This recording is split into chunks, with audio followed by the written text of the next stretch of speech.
దానికి అద్భుతమైన మాటలు వేశారు. ఒకటవ మాటను మనము ఏమని చెప్పుకోవాలంటే ఫర్గివ్. ఒకటవ మాట ఏంటి? ఫర్గివ్. సిలువ మీద ఉండి ప్రభువు క్షమించటం ఎలాగో నేర్పాడు. ఒకరినొకరు క్షమించుకోకపోతే ఈ లోకం ఎప్పుడో అంతమైపోయింది. రెండవ మాట ఏమిటంటే ఫాలో. నేను నీవు నాతో పాటు పరదేశంలో ఉండువు.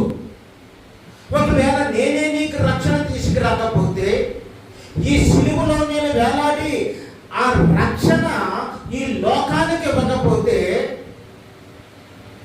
ఈ లోకము నీవు కూడా ఎక్కడ ఉంటావంటే ఏర్పాటు చేయబడిన నరకంలో ఉంటావు. ఇలాంటి నువ్వు అడిగావు కాబట్టి నేను నీకు పరదేశిస్తాను, ఫాలో. ఎక్కడ రమ్మన్నాడు? నాతో రా, నేను నీకు పరదేశిస్తాను. ఎవరైనా సరే పాపములో పడి నశించిపోతున్న వారు ప్రభువు దగ్గరికి వస్తే వారి హృదయాలు ఎలా మారిపోతాయంటే పరదేశిలా మారిపోతాయి. మూడవది ఏమిటంటే ఫెలోషిప్. Fellowship leads relationship. సహవాసం ఏం చేస్తుందట? ఆత్మ బంధాన్ని ఏర్పరుస్తుందట. యేసు ప్రభు వారు సిలువలో వేలాడుతూ ఉన్నారు. కింద మరియమ్మ తల్లి, యోహాను గారు, వారు బంధువర్గం అంతా ఉన్నారు. ప్రభువు కనిపించింది, నా తల్లికి ఒక బంధాన్ని నేను ఏర్పాటు చేయాలి, ఒక సహవాసాన్ని ఏర్పాటు చేయాలి, ఒక ఆత్మ సంబంధమైన బంధాన్ని అవసరమై ఉంది నా తల్లికి అని చెప్పి ఆయన ఏం చేశారంటే ఫెలోషిప్ అనేది అక్కడ ఏర్పాటు చేశారు. అమ్మ, ఇదిగో నీ కుమారుడు అని తల్లికి చెప్పాడు. యోహానుకి అన్నాడు, ఇదిగో నీ తల్లి. ఫెలోషిప్ అంటే ఈ మూడు కూడా మానవునికి సంబంధించి దేవుడు ఇచ్చిన గొప్ప సిలువలో ఇచ్చిన ఆశీర్వాదకరమైన మాటలు. ఒకటి ఏమిటి? మొదటిది ఏమిటి? క్షమించండి, మీరు క్షమించండి, అందరూ ప్రశాంతంగా ఉంటారు, చక్కగా ఉంటారు. రెండవది ఏమిటి? నన్ను వెంబడించండి, నేను మీకు నిత్యజీవం ఇస్తాను, పరదేశం ఇస్తాను. మూడవది ఏమిటంటే మీరు సంబంధం, అంటే ఒకరినొకరు ప్రేమైక బంధం, జీవన బంధం, సంబంధం కలిగి ఉండండి అని చెప్పి వారి తల్లిని ఏం చేశాడంటే యోహానుకి అప్పగించాడు. యోహానుకి ఏం చెప్పాడంటే నీ తల్లి వలే చూసుకో అని చెప్పాడు. ఇక నాలుగవ దానికి మనం చూసినప్పుడు ఈ ప్రభువు సిలువలో వేలాడుతూ ఉన్నాడు. వేలాడుతూ ఉన్నప్పుడు ఆయన మాట్లాడిన ఇంకొక అద్భుతమైన మాట ఏమిటంటే నా దేవా, నా దేవా. ఏమంటున్నాడండి? నా దేవా, నా దేవా, నన్నేల విడిచితివి.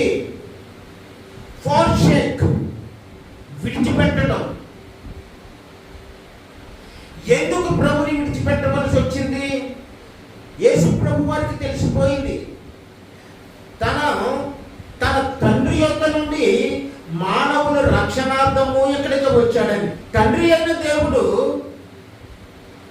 సృష్టి శపించబడటము, మానవులు పాపములో ఉండటము భరించలేక తన జనదైక కుమారుడైన యేసును లోకానికి బహుకరించేశాడు. బహుకరించేసిన ఆయన్ను సిలువకు అప్పగించేశాడు. ఆ సిలువలో రక్త క్రయధనము ద్వారా యేసు ప్రభు చేసిన ఆ బలి ద్వారా మానవుల పాపాలు పరిహరించబడుతూ ఉన్నాయి. ఇప్పుడు మానవుల పాపాలను ఎవరు మోస్తున్నారంటే ఆ సిలువ మీద ఉన్న యేసయ్య మోస్తున్నారు. ఆయన మన కోసము పాపముగా చేయబడి, ఆయన పరిశుద్ధుడే, పావనుడే. గబ్రియేలు దేవదూత వస్తుంది, వచ్చేంటుంది మరియమ్మ తల్లితో, నీవు పరిశుద్ధాత్మ వలన గర్భము ధరించదువు, గర్భము ధరించు కుమారుని కనుదువు అంటారు. అంటే ఆయన ఏ పాపము లేకుండా జన్మించిన వారు. యేసు ప్రభు వారు ఈ లోకములో జీవించిన కాలంలో శాస్త్రులతోటి, అక్కడున్న గొప్ప గొప్ప యూద పెద్దలతోటి అంటాడు కదా, మీరు నాలో పాపమున్నదని మీలో ఎవడు స్థాపించగలడు, మీలో ఎవడు నిరూపించగలడు? జన్మలో పాపము లేదు, ఆయన జీవితంలో పాపము లేదు, ఇప్పుడు కూడా ఆయనలో పాపము లేదు కాబట్టి ఆ పాపము లేని ఆయన గెత్సేమనే తోటలో ప్రార్థిస్తూ ఉన్నప్పుడు, ప్రభువా నువ్వు నాకు నియమించిన ఆ భారము ఎంతో దారుణముగా ఉంది, ఆ పాత్రను నేను చూస్తున్నాను, అదుగో నువ్వు నా ఎదుట ఉంచిన ఆ పాత్రలో దొంగతనాలు ఉన్నాయి, వ్యభిచారాలు ఉన్నాయి, బూతు మాటలు ఉన్నాయి, పోకిరి చేష్టలు ఉన్నాయి, హత్యలు ఉన్నాయి, పాపపు పనులు ఉన్నాయి, సాతాను క్రియలు ఉన్నాయి, మానవులు అక్రమ నడకలు కనపడుతూ ఉన్నాయి. అవన్నీ నా మీద నేను ఎలాగ వేసుకోవాలి? నేను పవిత్రుని కదా, మీరు మార్గం ఉంటే చూడొచ్చు కదా. తండ్రి నీ చిత్తమైతే ఈ గిన్నె, ఏ గిన్నె?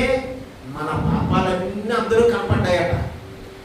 ఆలోచి యేసు ప్రభు వారు ఆ గిన్నెను ప్రార్థించినప్పుడు చూసినప్పుడు నేను చేసిన ప్రతి పాపం అందులో ఆయన చూశాను, నువ్వు చేసిన ప్రతి పాపం అందులో ఆయన చూశాడు, మన పూర్వీకులు చేసిన ప్రతి పాపం ఆయన అందులో చూశాడు, మన పుట్టబోయే వారు చేసే ప్రతి పాపం ఆయన అందులో చూశాడు.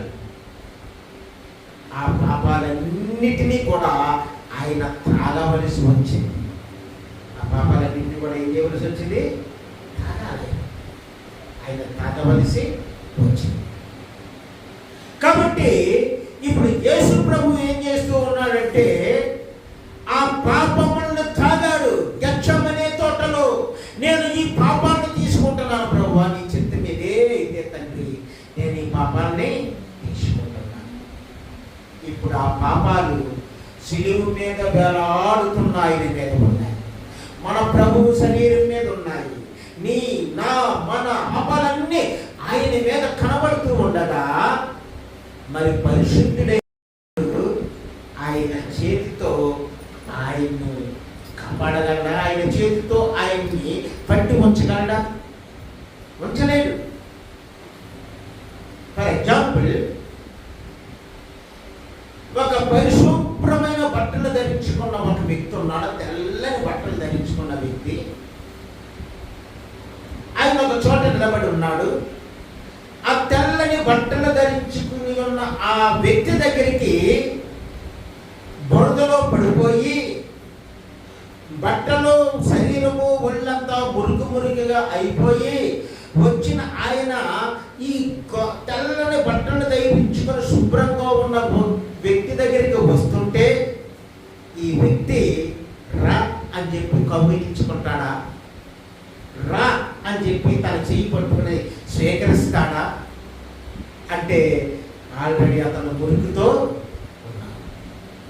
మానవులమైన మనకున్న పాపపు మురికి అలాంటిదే. ఈ పాపపు మురికినంతను ఆ గెత్సేమనే తోటలో ఆ పాత్రలో ఆయన స్వీకరించినప్పుడు మన పాపములన్నీ కూడా ఆయన మీదకి పోయాయి. ఆ పాపములతో ఆయన ఉన్నప్పుడు పరిశుద్ధుడైన దేవుడు ఇప్పుడు ఆయన ఏం చేశాడంటే చేశాడు. ఎందుకంటే మన కోసం ఈయన బలవ్వాలి, మన పాపాలను మోయాలి. అప్పుడు యేసు గొప్ప శబ్దముతో కేక వేసి, తండ్రి నీ చేతికి నా ఆత్మను అప్పగించుకొనుచున్నాను ఆయన ఎలాగూ చెప్పి ప్రాణము విడిచెను. నా దేవా నన్ను ఎందుకు చేయించింది? లామా నీ సంతాన్ని మన పాపాల కోసం ఆయన చెయ్య